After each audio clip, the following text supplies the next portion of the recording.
Hey guys, Betsy Gamer here, and I want to welcome you to our fifth episode, or sorry, fourth episode of Transformers Prime. Sorry about that. And today we are playing as Bumblebee. This, I will admit, next to Optimus Prime, Bumblebee is one of my favorite characters. So I'm really excited that we get to play him today. Um, so because we are Bumblebee, I thought I'd talk about what you may have noticed in this that Bumblebee doesn't speak, and there's actually a really good reason for that. He just does this beep talk, um, and I promise you, it's not because he's cussing or anything. It's literally because um he lost his voice box, and today I am going to explain what poor Bumblebee has been through.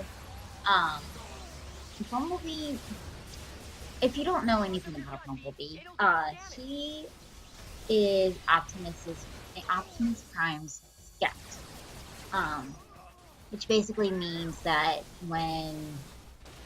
if you don't, a scout is basically, if you don't know, is someone or something, that goes and makes sure like the area is safe or does kind of like the investigation part of what's going on.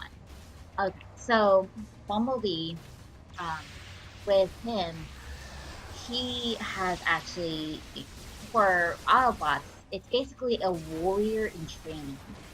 Um, so but for him, he actually has some very good skills when it comes to being a scout. Um, also, Bumblebee is one of the younger bots. Um, even though I'm not quite sure how old he is. I do know that Autobot life signals, aka Capritronian life signal, or life cycles, are a lot longer than humans. Like humans average, I'm gonna say over, like, I think most humans live well into their 60s, 70s, 80s even. And obviously we know humans that have lived well over 100. Um, but with Autobots and uh, other ones, and I just realized I'm going the wrong way. Turn around, Bumblebee. Thank you. Okay, anyway. Autobot life signals last very long. I think Optimus Prime himself is a couple billion years old himself. According to what I've seen. Of course, I don't believe um in billions of year theories, but that's just me. Anyway, Bumblebee, with him, what happened with him is he was caught by Decepticons, and he was interrogated. But Bumblebee refused to provide intel, and because he refused to provide intel, he paid a very big price for that. Um, Megatron himself actually ripped out Bumblebee's voice box. I know that sounds horrible, and believe me, he was. Um, Bumblebee was left for scrap, and he was found by Autobot um, troopers, I believe, where they took him to a field medic, and that field medic um, basically stabilized his condition. But sadly, he couldn't save Bumblebee's voice box. And that field medic was actually Ratchet. Ratchet didn't admit that, but um, if it wasn't for Ratchet, Bumblebee wouldn't even be alive. And Ratchet feels horrible that he wasn't able to save Bumblebee's voice box. which is so sad when you really think about it. Bumblebee is kind of sensitive when it comes to it, um, because you know he misses his old voice. He really his even though he's had the um whatever beat on him, really the only ones who can understand poor Bumblebee is the other bots and Raph. That's it. No other humans can understand him. I can't even understand what he's saying. I mean, there are times where it's just like, okay, yeah, that makes sense. I can kind of tell what he's saying there, but other than that, I can't really understand what he truly is saying. You can only guess on him. So, yeah. So with Bumblebee, he does have a sad background. In fact, there was even a time where um, there was this group of humans. They were called mech. Mech basically were obsessed with technology, and they ended up finding out that the Autobots existed because obviously Autobots are supposed to be robots in disguise. And when one thing they try to do, they try to scrap RC, they tried to take down Breakdown, which who I mentioned in the last episode. But picture me, if you can, find a picture of Mech's leader. But what they did was sadly Mech they didn't really capture Bumblebee, but they stumped him enough where they were able to take one of the Autobots' most important part, the T-Cog. Picture me, if you can, it's probably going to be hard, but show a picture of a T-Cog. Basically, a T-Cog is a special organ that allows Autobots to transform. And Max stole that from Bumblebee, and Bumblebee really questioned his value on the team. But he, because Bumblebee, he is known for his speed. He is very well known about his,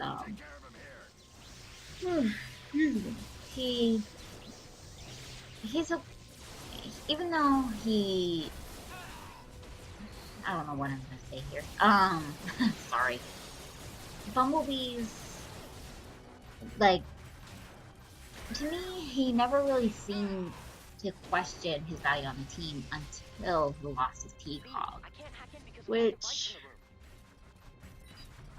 is just kind of hard. I mean, you can't really leave the base when you can't transform.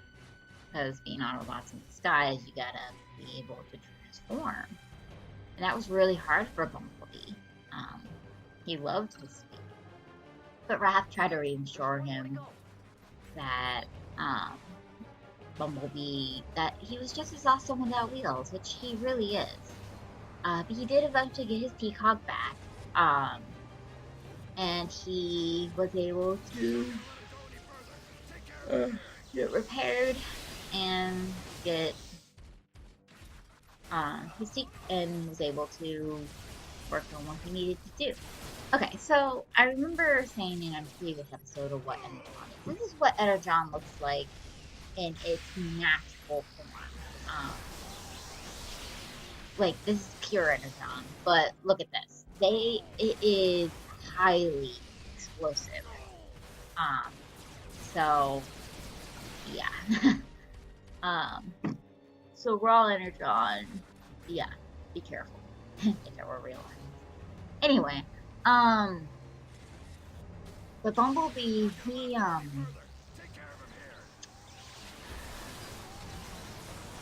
does have a fighting spirit, and he um, after he got hit. Oh, and the T-Cogs, I forgot to mention this. T-Cogs also, not only will they allow them to transform, but it allows them to access their weapons, which again is very important. Um, but there is good news for Bumblebee. Like I said, he does get his T-Cog back, but he eventually gets his voice box back, which is so cool. Probably not in this episode, but in a future episode, because we're gonna be Bumblebee again. Um, I'll try to find something that will allow us to share Bumblebee's voice box, like real voice, because it's so cool. Um, I just haven't gotten that far into editing, and I'll have to figure that out. But luckily I know how to put pictures, so that's good. Um, but when he gets his voice box back, he doesn't even realize it at first, which is like, what? How do you not realize that? So Bumblebee, even though he has gone through so much in his quote unquote short life, that's why he's one of my favorite Autobots. Because he just goes through his challenges and makes sure that he prevails, and that just makes him, next to Optimus, the coolest Autobot alive. Don't get me wrong, I love Optimus Prime. He's a really cool Autobot, but Bumblebee, I feel like he has more relation to humans than Optimus, because Optimus doesn't really show his emotions. And I'll explain that when we're Optimus again. Bumblebee really does show his emotions. All of them show their emotions except for Optimus. But, you know, it is what it is. I'm sorry, guys. I'm a little tired. I had a late last night. Let's see. Um, so, Bumblebee. So, what we have to do now is we have to go save Raph, and for some reason I got really stuck. But don't worry, I believe I can get there in time. So, but Bumblebee, I know I said his name in this episode, but it is important. He he's truly overcome a lot of his challenges, which is amazing. He This is why I like Bumblebee so much, because he's strong, and for a scout, he's really he knows what he's doing. Oh, you may be wondering, why isn't he a warrior if he's so good? It's simply because Bumblebee doesn't want to be a warrior yet. He wants to graduate back on Cybertron, which is easier said than done. But he has faith that he will go home one day. And actually, they do go back to Cybertron one day. Excuse me. So, yeah. And when they go back to Cybertron, that's when things get interesting. But anyway, Bumblebee is. So this part is actually kind of easy, compared to the next time we face this character. But I remember we got to meet Knockout in the very first episode, and here we actually get to fight him. So this is gonna be interesting. I know this episode's kind of long. I'm really sorry. I know normally I'm only like 11 minutes, but this level took a while. So sorry.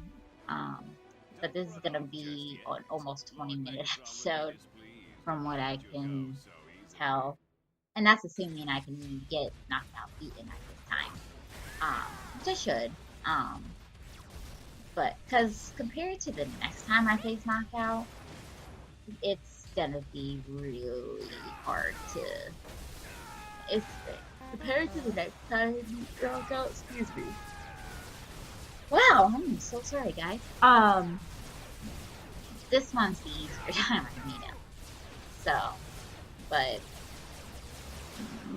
even then, it's still not easy because knockout likes to kind of fight from distance. But something interesting about knockout is with knockout, um he actually didn't have blasters when in the series. He just had didn't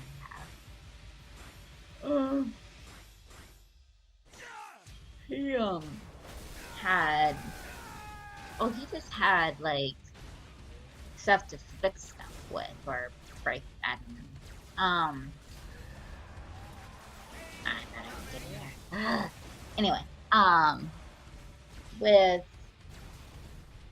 with knockout, he is the Cybertronian net, or he's the medic for the Decepticons, which is not here. Although his skills, even though he was the medic, he really just didn't. I don't know. He really wasn't. He was just rooting for whichever team was winning, and in his mind, that was the Decepticons until the Autobots won, and then he decided to try to join them, which at first they were skeptical, but it wasn't until he tried to until back on Cybertron, Starscream tried to take over the ship, and he basically put Starscream for the Autobots. So yeah, um, but you know that knockout, for some reason, he's very, I don't know. When it comes to his finish, he is very sensitive to it. So, anyway, we have defeated Knockout, and here's a little twist. Remember in the last episode, Miko was kidnapped? Well, watch this. Sadly, so was Wrath. But we did well. We got a C. We got a C in this episode. Not the greatest, but it's still very good. So I will see you guys in the next episode where